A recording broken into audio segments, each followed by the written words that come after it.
ओम शांति। रूहानी रॉयल्टी और प्यूरिटी की पर्सनालिटी धारण करो. ஆன்மீக ராயல் தன்மை மற்றும் தூய்மை தன்மையின் பர்சனாலிட்டியை தாரணை செய்யுங்கள். प्यूरिटी की रॉयल्टी अर्थात एक व्रता बनना.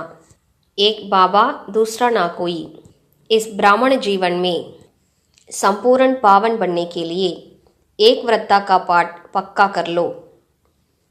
தூய்மை தன்மையின் ராயல் தன்மை என்றாலே ஒருவரின் விரதையாக இருப்பது, அதாவது எனக்கு ஒரு பாபாவை தவிர வேறு யாரும் இல்லை என்று இருப்பது.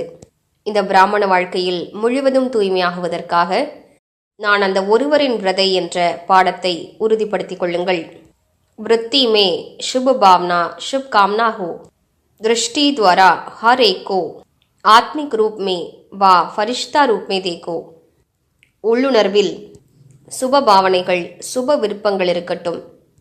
பார்வையினால் ஒவ்வொருவரையும் ஆத்ம ரூபத்திலும் ஃபரிஷ்தா ரூபத்திலும் பாருங்கள்.